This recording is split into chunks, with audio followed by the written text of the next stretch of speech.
I'm Greta Wall. The House is set to vote this week on the Democrat-backed Protecting the Right to Organize Act, or the PRO Act. Pennsylvania Congressman Keller has been a vocal opponent of this legislation, and I do want to have him join me now live from Capitol Hill. Hi, Congressman. Thanks so much for joining us this morning. Hi, good morning. This is Fred Keller. I'm glad to be with you this morning to discuss, this messaging bill from the Democrats, the PRO Act.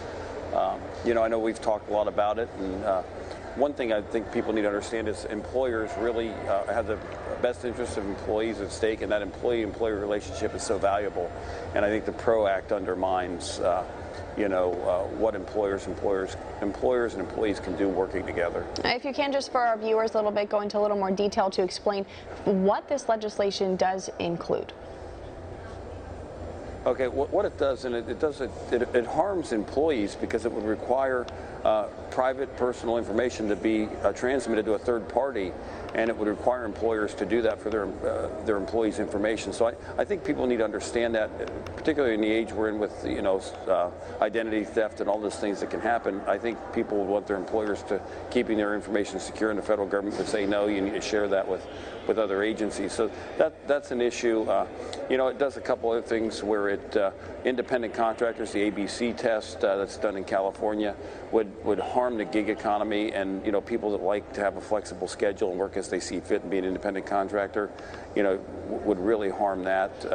Then there's also intermittent strikes that it would allow people to have intermittent strikes, labor organizations to have intermittent strikes, which would be devastating to business and being able to stay in business and really help their employees. So there's a lot of things that happen there.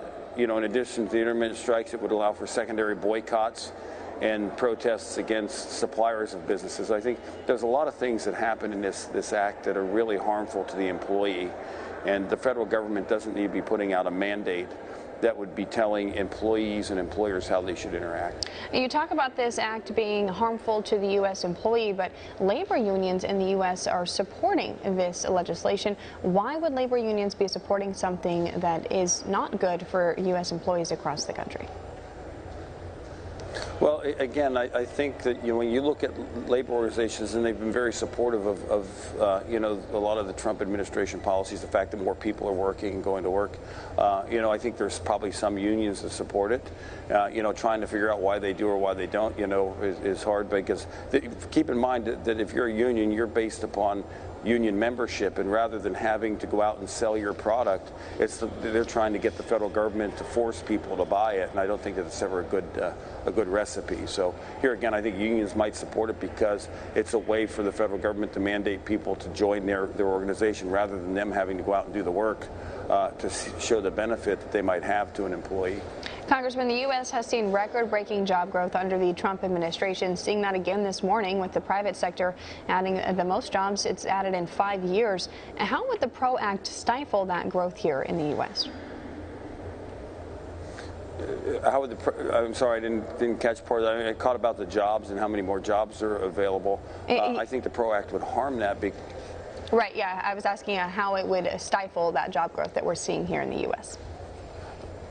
Well, I think it would stifle it because it would be interjecting, the federal government's set of rules and values upon businesses and employees. And again, a lot of our people have flexible work schedules, work from home, or contractors or independent contractors. And when you start putting these rules on people that want to have flexible schedules and, really stifle the growth of our gig economy, you look at Lyft and Uber drivers, you look at people that do consulting work, you look at people that are journalists, that would affect all of that. It would affect people that work on flexible schedules. So I think there's a lot of things in there that are interjecting the federal government to put mandates on employers and employees and how they interact together. And again, when you layer that in there, it just is not a good recipe for a collaborative work environment. To wrap things up real quick, the House is of course controlled by Democrats at this point, and we're likely expecting this bill to be passed there in the lower chamber. If it does, though, what's its fate in the upper chamber when it goes to the Senate?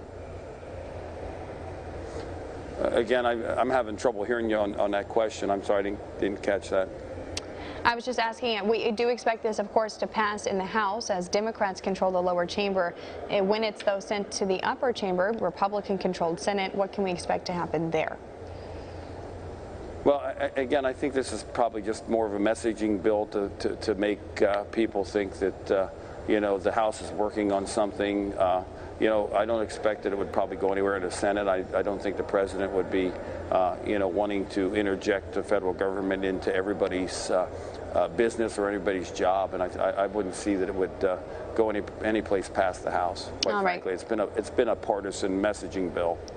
Definitely. All right, Pennsylvania Congressman Fred Keller there joining us live from Capitol Hill to talk about his opposition to the PRO Act in the lower chamber as that legislation is set to be brought up for a vote soon. Thanks so much for joining us today, Congressman. Thank you.